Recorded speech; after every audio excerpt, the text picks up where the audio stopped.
잠언 8장을 보겠습니다.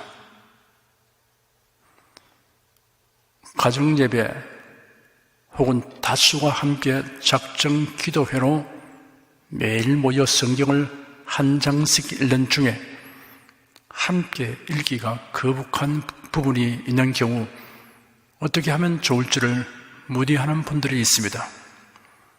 예배 인도자는 그런 경우를 감안하여 미리 살펴보아서 그런 해당 구절이나 장은 읽지 않고 건너뛰어 그 다음 장을 읽도록 인도하는 것이 좋습니다. 성경 중에 어떤 장이나 부분은 다수가 함께 낭독하고 상고하기보다 혼자 묵독하며 묵상하는 것이 낫습니다. 레위기, 아가서, 잠언 등의 그런 부분들이 있습니다. 오늘은 8장을 살펴보도록 하겠습니다. 잠언 8장은 지혜의 초청과 그 초청에 응할 것에 대한 권면입니다. 7 부분으로 구분할 수 있습니다. 첫째는 지혜의 구체적인 덕목입니다. 둘째는 지혜의 가치입니다. 셋째는 지혜의 성격입니다. 넷째는 지혜로 인한 유익한 결과입니다. 다섯째는 창세 이전에 존재한 지혜입니다. 여섯째는 창조 당시의 지혜의 역할입니다. 일곱째는 지혜의 요청과 약속입니다. 1절에서 4절까지 다 함께 읽겠습니다. 지혜가 부르지 아니하느냐, 명철이 소리를 높이지 아니하느냐, 그가 길가의 높은 곳과 사거리에 서며 성문 곁과 문 어기와 여러 출입하는 문에서 불러 가로되 사람들아 내가 너희를 부르며 내가 인자들에게 소리를 높이노라. 지혜를 하나님의 말씀, 교훈, 명령, 도, 훈계, 명철, 지식 등으로 다양하게 형용하였습니다. 지혜란 단순히 인간의 경험이나 심사숙고의 결과에서 비롯된 처세 방법이 아니라 우주와 역사의 주관자이신 하나님을 경외하고 하나님의 뜻을 깨달으며 실제로 그 뜻에 따라 살게 하는 원칙입니다. 지혜의 부름은 공개적으로 선포되고 있습니다. 불의와 범죄는 은밀하고 어두운 곳에서 행하여집니다. 그러나 하나님의 지혜인 말씀은 많은 사람에게 선포됩니다. 하나님은 시내산 위에서 우레와 번개와 빽빽한 구름과 나팔 소리와 선이 진동하는 중에 이스라엘 자손들에게 율법을 선포하셨습니다. 예수님은 사람들 앞에서 복음을 가르치고 선포하셨습니다. 예수께서 신문 받아쓰는 자리에서 대제사장에게 내가 드러내 놓고 세상에 말하였노라. 모든 유대인들이 모이는 회당과 성전에서 항상 가르쳤고 아무것도 은밀하게 말하지 아니하였다라고 말씀하셨습니다. 예수께서 제 아들에게 명하시기를 너희는 온 천하에 다니며 만민에게 복음을 전파하라. 오직 성령이 너에게 임하시면 너희가 권능을 받고 예루살렘과 온 유대와 사마리아와 땅끝까지 이르러 내 증인이 되리라 하였습니다. 하나님은 사람들이 여러 경로를 통해 지혜의 부름, 명철의 소리를 들을 수 있게 하셨습니다. 하나님이 지으신 만물을 통해서 선포되고 있습니다. 시편에 기록되기를 하늘이 하나님의 영광을 선포하고 공창이 그 손으로 하신 일을 나타내는도다. 날은 날에게 말하고 밤은 밤에게 지식을 전하니 언어가 없고 들리는 소리도 없으나 그 소리가 온 땅에 통하고 그 말씀이 세계 끝까지 이르도다. 하나님이 해를 위하여 하늘에 장막을 베푸시다 하였습니다. 로마서에는 이런 하나님을 알만한 것이 저희 속에 보임이라. 하나님께서 이를 저에게 보이시느니라. 창세로부터 거의 보이지 아니한 것들 곧 거의 영원하신 능력과 신성이 그 만드신 만물에 분명히 보여 알게 되나니 그러므로 저희가 핑계치 못할지며 하였습니다. 사람의 양심과 이성을 통하여 선포되고 있습니다. 성경을 통하여 선포되고 있습니다. 복음 전도자를 통하여 선포되고 있습니다. 5절에서 9절까지 함께 읽겠습니다. 어리석은 자들아 너희는 명철할지니라. 미련한 자들아 너희는 마음이 밝을지니라. 너희는 들을지어다. 네가 가장 선한 것을 말하리라. 내 입술을 열어 정직을 내리라. 내 입은 진리를 말하며 내 입술은 악을 미워하느니라. 내 입의 말은 다 의로운 자 그 가운데 굽은 것과 패역한 것이 없나니 이는 다 총명 있는 자의 밝히 아는 바요 지식 얻은 자의 정직히 여기는 바니라. 타락한 아담의 후손인 인생은 원래 어리석고 미련합니다. 하나님의 지혜를 받지 아니하면 그 어리석음을 면할 수 없습니다. 여기에 관하여 고린도전서 1장에는 기록된 바 내가 지혜 있는 자들의 지혜를 멸하고 총명한 자들의 총명을 피하리라 하였으니 지혜 있는 자가 어디 있느냐? 선비가 어디 있느냐? 이 세대의 변사가 어디 있느냐? 하나님께서 이 세상의 지혜를 미련케 하신 것이 아니냐 하였습니다. 콩 심은 데 콩 나고 팥 심은 데 팥 나듯이 어리석고 미련한 데서 나온 것은 모두 미련한 것입니다. 미련케 된 인간의 지혜에서 나온 사상, 철학, 과학으로는 사람이 죄 사함과 영생을 얻는 길을 알지 못합니다.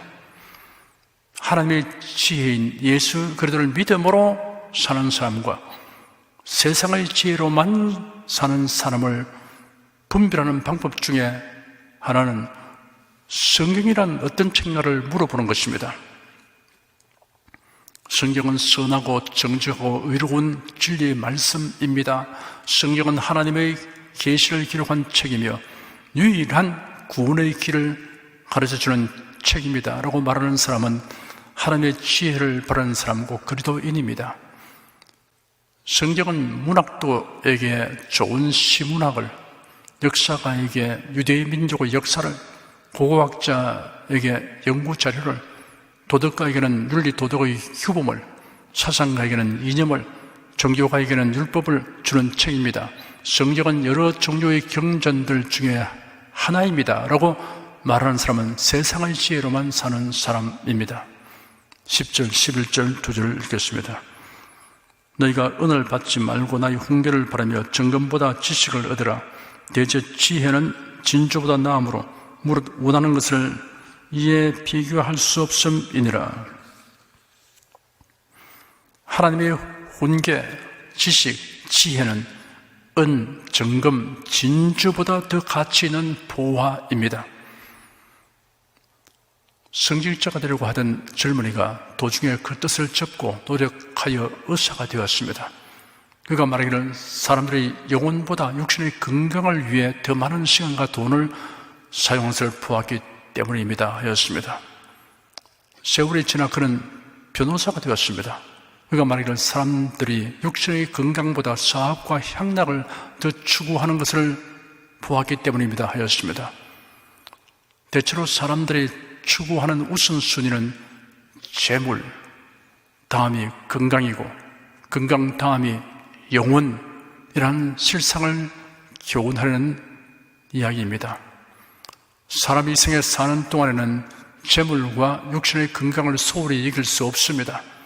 그러나 정령 지혜로운 사람은 영혼이 잘 되는 것을 가장 중요하게 여깁니다. 12절 한 절 읽겠습니다.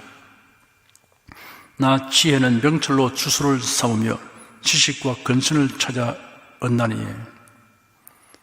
지혜는 명철로 주소를 삼는다는 말을 직역하면 지혜는 명철과 더불어 산다는 뜻입니다. 지식과 근신을 찾아 얻는다는 말은 발견하여 확실하게 소유한다는 뜻입니다. 명철, 지식, 근신은 지혜의 속성입니다. 13절을 한 절 읽겠습니다. 여호와를 경외하는 것은 악을 미워하는 것이라. 나는 교만과 거만과 악한 행실과 패역한 입을 미워하느니라. 여호와를 경외하는 것과 악을 미워하는 것은 분리될 수 없습니다. 달리 말하여 악을 미워하지 않는 사람은 여호와를 경외하지 않는 사람입니다. 여호와를 경외하는 사람은 당연히 교만과 거만, 악과 패역을 미워합니다. 교만하고 악하며 불순한 사람이나 조직체를 옹호하고 협력하는 사람은 나는 여호와를 경외하지 않습니다 라고 알리는 것과 같습니다. 14절에서 16절까지 읽겠습니다. 내게는 도략과 참 지식이 있으며 나는 명철이라 내게 능력이 있으므로 나로 말미암아 왕들이 치리하며 방백들이 공의를 세우며 나로 말미암아 재상과 존귀한 자 곧 세상의 모든 재판관들이 다스리느니라. 통치자, 지도자, 재판자는 하나님이 주시는 도략과 지식과 명철과 능력을 받아 다스리고 판결할 수 있도록 구해야 합니다. 다른 사람에게 미치는 영향이 크기 때문에 더욱 그러합니다. 다윗의 아들 솔로몬이 이스라엘의 왕이 된 후 밤에 하나님께서 솔로몬의 꿈에 나타나셔서 내가 네게 무엇을 주어야 할지 구하라 하였습니다. 솔로몬이 대답하기를 제 아버지 다윗이 주님 앞에서 성실과 공의와 정직한 마음으로 주님과 함께 주의 앞에서 행하였으므로 주께서 그에게 큰 은혜를 베푸셨습니다. 또 주께서 그를 위하여 이 큰 은혜를 베푸셔서 그의 보좌에 앉을 아들을 오늘처럼 그에게 주셨습니다. 여호와 나의 하나님, 이제 주께서 주의 종을 제 아버지 다윗의 뒤를 이어 왕으로 세우셨으나 저는 아직 어린 아이라서 출입할 줄을 모릅니다.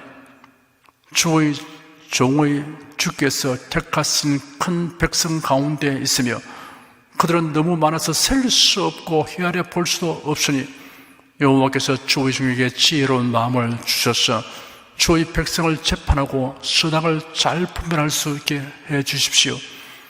누가 이렇게 많은 백성을 재판할 수 있겠습니까? 하였습니다. 솔로몬이 이렇게 구하는 것이 주께서 보시기에 선하였다고 기록되었습니다. 17절 한 절 읽겠습니다. 나를 사랑하는 자들이 나의 사랑을 입으며 나를 간절히 찾는 자가 나를 만날 것이니라. 나를 사랑하는 자들이 나의 사랑을 입는다고 하였습니다.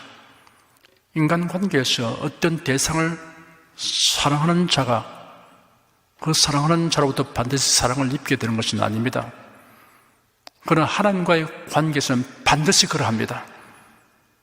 예수는 주님 앞에 나와 주님을 향한 그의 마음 중심에서 우러나온 경외심과 사랑을 나타내는 사람을 외면하신 적이 없습니다. 바리새인 시몬이 예수님을 식사에 초대하였습니다. 예수님이 바리새인의 집에 들어가 식탁을 향해 앉았습니다. 예수의 제자들은 물론이고 여러 사람들이 그곳에 있었습니다. 그런데 한 여인이 등장하였습니다. 그 동네 사람들은 그 여인이 누구인가를 대번에 알아보았습니다.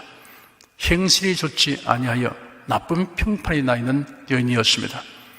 한때 나쁜 길에 빠져 타락한 생활을 한 것이 공공연히 알려지게 되어 그 이후로 동네 사람들에게 죄인 취급을 받고 있는 것 같습니다. 언제 어디서 그리고 몇 번인가는 알 수 없지만 여인은 예수님의 말씀을 듣기 위해 모인 무리들 가운데 있었을 것입니다. 타락한 생활로 인하여 항상 죄책감에 눌려 살아가는 여인은 예수님의 말씀을 듣고 충격적인 감동과 소망을 갖게 되었습니다. 여인은 예수님의 말씀을 들으며 그 행하시는 일을 보고 난 후 예수님은 죄인을 구원하시려고 세상에 오신 메시아라고 분명히 깨닫게 되었습니다. 성경에 기록된 메시아에 대한 선지자의 예언이 바로 예수님에 대한 것이라고 알게 되었습니다. 이 여인이 향유 담은 옥합을 가지고 예수의 뒤편에 오더니 발 곁에 서서 눈물을 흘리며 울었습니다. 그 눈물이 예수의 발을 적시었습니다. 여인은 무릎을 꿇고 머리를 숙여 자기 머리털로 예수의 발을 씻고 그 발에 입 맞추고 향유를 부었습니다. 사람들의 시선이 일제히 여인에게 집중되었습니다. 집주인 바리새인 시몬도 그 장면을 유심히 보았습니다. 그리고 예수님에 대하여 나름대로 판단했습니다. 이 사람이 만일 선지자라면 이 일을 향하는 여자가 행실이 나쁜 죄인인 줄을 알 텐데 라고 속으로 중얼거렸습니다. 바리새인 시몬은 예수님이 선지자일지도 모른다는 생각을 가지고 있었는데 죄 많은 죄인이 행하는 것을 내버려 두고 계시는 예수님을 보면서 선지자가 아니구나 라고 결론을 내렸습니다. 예수님은 이러한 바리새인의 마음을 다 읽고 있었습니다. 예수님은 즉시 바리새인에게 시몬아, 내가 네게 할 말이 있다 하셨습니다. 선생님 말씀하십시오 라고 시몬이 대답하자 예수께서 아주 간략하지만 그러나 의미심장한 이야기를 하셨습니다. 어떤 채권자에게 빚진 자 둘이 있었는데 한 사람은 500데나리온을 빚졌고 다른 사람은 50데나리온을 빚졌다.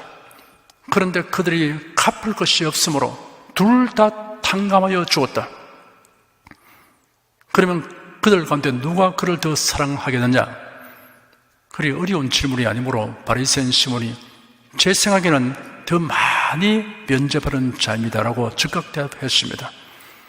예수께서 네 생각이 옳다 하시며 그 여자를 돌아보시며 시몬에게 계속 말씀하셨습니다. 네가 이 여자를 보느냐? 내가 네 집에 들어왔을 때 너는 나에게 발짓을 물도 주지 아니하였으나 이 여자는 눈물로 내 발을 적시고 자기 머리카락으로 닦았다. 너는 내게 입맞추지 아니하였으나 저는 내가 들어올 때부터 내 발에 입맞추기를 쉬지 않았다. 너는 내 머리에 감람유도 바르지 아니하였으나 이 여자는 내 발에 향유를 발랐다. 그러므로 내가 네게 말하니 이 여자의 많은 죄가 용서되었다. 이런 이 여자의 사랑함이 많음이다. 용서함을 바라는 일이 적은 자는 적게 사랑한다. 이렇게 말씀하신 다음 그 여인을 향하여 네 죄가 용서되었다. 내 믿음이 너를 구원하였으니 평안히 가라 하셨습니다. 사람들이 멸시하고 배관시하는 사람이라도 주님은 진심으로 회개하고 주님을 사랑하는 사람에 대하여 공개적으로 주님의 사랑을 선포하여 주십니다. 17절 후반절에는 나를 간절히 찾는 자가 나를 만날 것이다 하였습니다. 한 청년이 유명한 학자를 찾아와서 간곡하게 부탁하기를 선생님처럼 지혜와 학식을 겸비한 대학자가 되고 싶습니다. 어떻게 하면 좋을까요? 그 방법을 가르쳐 주십시오 하였습니다. 그러나 그 학자는 대답은 하지 않고 청년을 데리고 강가로 갔습니다. 그리고는 물이 가슴에 오는 물속으로 데리고 들어갔습니다. 청년은 궁금하여 선생님 왜 하필 강물에 들어와서 가르치시려고 하십니까? 라고 질문하였습니다. 그 학자는 자네가 간청한 대로 하는 것이니 내가 하는 대로 맡기게나 하더니 갑자기 그 청년의 머리를 물속으로 밀어 넣었습니다. 1분도 지나지 않아 숨이 차서 청년이 고개를 들려고 했으나 그 학자가 어찌나 강하게 누르고 있었던지 머리를 들 수 없었습니다. 한참 후에 학자는 그 청년을 부축하여 강가 모래밭에 눕히고는 그 옆에 앉아 있었습니다. 겨우 안정을 찾은 청년이 일어나 앉으니 학자는 그 청년에게 물속에 있으면서 가장 갈급했던 것이 무엇이었느냐 라고 물었습니다. 학자의 얼굴을 쳐다보고 있던 청년은 그저 숨쉬고 싶은 생각밖에 없었습니다 라고 대답했습니다. 학자는 청년의 대답에 고개를 끄덕이더니 이렇게 말했습니다. 자네가 물속에서 그토록 공기를 숨쉬기 원했던 만큼이나 지혜와 학식의 길을 갈망한다면 내게 말했던 소원을 성취하게 될 걸세 하였습니다. 참된 지혜에 의하여 살려고 하는 사람은 지혜를 간절히 구해야 합니다. 열정을 가지고 부지런히 구해야 합니다. 18절에서 21절까지 읽겠습니다. 부귀가 내게 있고 장관 재물과 의도 그러하니라. 내 열매는 금이나 정금보다 나으며 내 소득은 천원보다 나으니라. 나는 의로운 길로 행하며 공평한 길 가운데로 다니나니 이런 나를 사랑하는 자로 재물을 얻어서 그 관에 채우게 하려 함이니라. 참된 지혜를 사랑하는 사람은 부귀와 재물과 의도 소유하게 된다고 하였습니다. 세상 지혜로 행하는 사람은 부귀와 재물을 소유할 수 없다는 뜻이 아닙니다. 참된 지혜로 말미암는 것은 의와 공평이 함께하는 것이므로 그 속에 내포된 성격이 다릅니다. 22절에서 31절까지 읽겠습니다. 여호와께서 그 조화의 시작 곧 태초에 일하시기 전에 나를 가지셨으며 만세 전부터 상고부터 땅이 생기기 전부터 내가 세움을 입었나니 아직 바다가 생기지 아니했고 큰 샘들이 있기 전에 내가 이미 났으며 산이 세웠음을 입기 전에 언덕이 생기기 전에 내가 이미 났으니 하나님이 아직 땅도 들도 세상 진토의 근원도 짓지 아니하였을 때라. 그가 하늘을 지으시며 공창으로 해면에 들었을 때 내가 거기에 있었고 그가 위로 구름 하늘을 견고하게 하시며 바다의 샘들을 힘있게 하시며 바다의 한계를 정하여 물로 명령을 거스르지 못하게 하시며 또 땅의 기초를 정하실 때 내가 그 곁에 있어서 창조자가 되어 날마다 그 기뻐하신 바가 되었으며 항상 그 앞에서 즐거워하시며 사람이 거처할 땅에서 즐거워하며 인자들을 기뻐하였었느니라. 하나님의 지혜이시며 말씀이신 예수 그리스도는 만세 전부터 계신 분이십니다. 말씀의 육신을 입고 이 세상에 오시기 전부터 계신 영원한 하나님이십니다. 예수 그리스도는 창조자이십니다. 골로새서 1장 16절에 기록되기를 만물이 다 그로 말미암고 그를 위하여 창조되었다고 하였습니다. 솔로몬이 성령의 감동하심을 입어 잠언서를 기록할 때 하나님의 지혜가 인격으로서 만세전부터 계시고 천지를 창조하신 예수 그리스도를 가리킨다는 사실에 대하여 온전히 알지 못하였을 수도 있습니다. 이를 암시하는 말씀이 베드로전서 1장에 있습니다. 이 구원에 대하여는 너에게 임할 은혜를 예언하던 선지자들이 연구하고 부지런히 살펴서 자기 속에 계신 그리스도의 영이 그 받았을 고난과 후에 얻었을 영광을 미리 증거하여 어느 시 어떠한 때를 지시하는지 상고하니라. 이 숨긴 바가 자기를 위한 것이 아니요 너희를 위한 것임이 계시로 알게 되었으니 이것은 하늘로부터 보내신 성령을 힘입어 복음을 전하는 자들로 이제 너에게 구하는 것이요 천사들도 살펴보기를 원하는 것이니라 라고 기록되었습니다. 성경 기자들은 자신이 기록하고 있는 예언과 계시의 말씀의 영적 의미를 다 알지 못하여도 성령의 감동하심을 입어 기록하였습니다. 그런 예언과 계시들이 훗날에 주어지는 계시와 사건을 통해 이해될 수 있도록 한 것은 하나님의 뜻입니다. 32절에서 36절까지 읽겠습니다. 아들들아 이제 내게 들으라. 내 도를 지키는 자가 복이 있느니라. 훈계를 들어서 지혜를 얻으라. 그것을 버리지 말라. 누구든지 내게 들으면 날마다 내 문 곁에서 기다리며 문설주 옆에서 기다리는 자는 복이 있나니 대저 나를 얻는 자는 생명을 얻고 여호와께 은총을 얻을 것입니다. 그러나 나를 잃는 자는 자기의 영혼을 해하는 자라. 물론 나를 미워하는 자는 사망을 사랑하느니라. 하나님의 도를 듣고 지키는 자가 복이 있습니다. 이를 소홀히 여기지 말아야 합니다. 하나님의 말씀을 사모하고 고대하기를 마치 고대하는 사람을 무대에서 기다리듯 하는 심정으로 하라고 하였습니다. 예수 그리스도는 영원한 생명이십니다. 예수를 얻느냐 잃느냐 하는 것은 생명이냐 사망이냐에 관한 것입니다. 예수께서 진실로 너에게 이르노니 사람이 내 말을 지키면 죽음을 영원히 보지 아니하리라 하시니 유대인들이 지금 네가 귀신 들린 줄을 아노라. 아브라함과 선지자들도 죽었거늘 네 말은 사람이 내 말을 지키면 죽음을 영원히 맛보지 아니하리라 라고 반박하였습니다. 제2차 세계대전 때 전투기 조종사로 복무했던 레이니어 목사는 다음과 같이 회고했습니다. 나는 산 안토니오에 있는 켈리 비행장에서 훈련을 받았습니다. 처음으로 비행기의 조종석에 올라타고 그 많은 계기들을 바라보고 있는 나에게 교관은 그 계기를 한 개 한 개를 가리키면서 그것들이 모두 무슨 역할을 하는지 천천히 설명해 주었습니다. 그런 후 교관은 내 말을 신중하게 들으라. 너는 이 계기들을 철저히 믿어야 한다. 그렇지 않으면 비행기가 너를 죽일 것이다 라고 힘주어 엄중하게 말했습니다.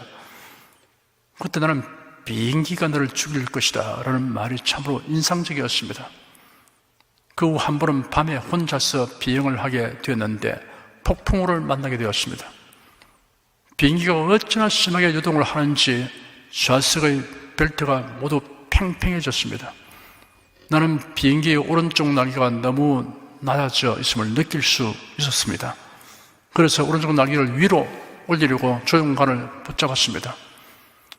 이제는 좌석의 벨트가 너무 당기는 것 같아서 어떻게 좀 조절해야 하겠다고 생각하는 찰나 계기판이 눈에 들어왔습니다. 순간 내 등에는 식은땀이 흘렀습니다.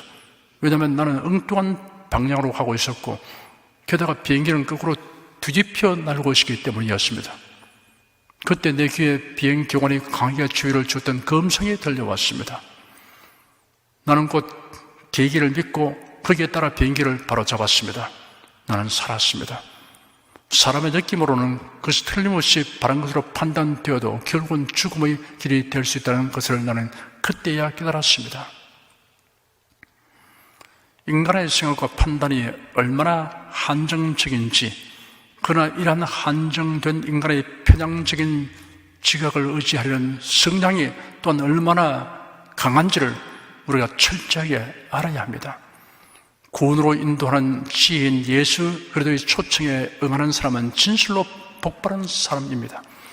구원으로 인도하는 지혜인 예수 그리스도를 전하는 사람은 복 위에 복을 받은 사람입니다. 기도하겠습니다. 우리가 성경과 성령님의 가르침을 통하여 위로부터 오는 지혜를 가지고 살게 하신 하나님께 감사드리며 찬송합니다. 인간의 두뇌에서 나온 지식으로는 전혀 알 수 없는 지식과 지혜로서 인생의 존재 근원과 이유와 목적을 명확하게 알고 표들을 향해 다름질하게 된 것을 감사드립니다. 예배드리고 하나님의 말씀을 경청하는 즐거움과 행복을 온전히 누릴 줄 아는 성도들이 되게 하여 주시옵소서. 예수님 이름으로 기도드립니다. 아멘. 찬송가 424장 부르십시다.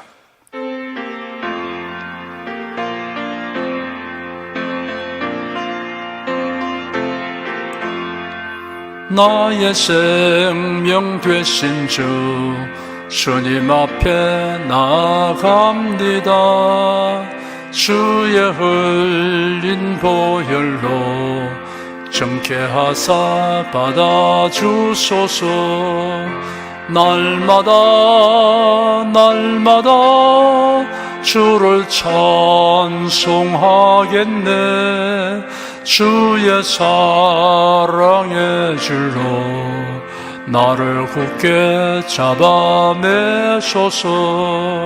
괴로운 세상 지날 때 나를 인도하여 주소서. 주를 믿고 나가면 나의 길을 잃지 않겠네. 날마다 주를 찬송하겠네.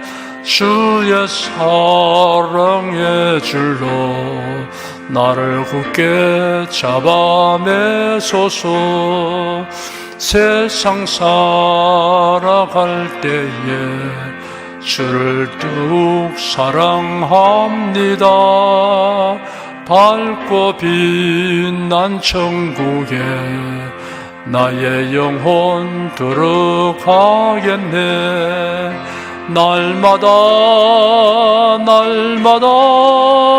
주를 찬송하겠네.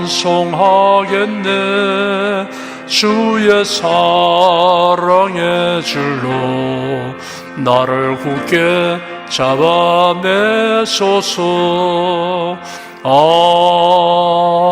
아멘.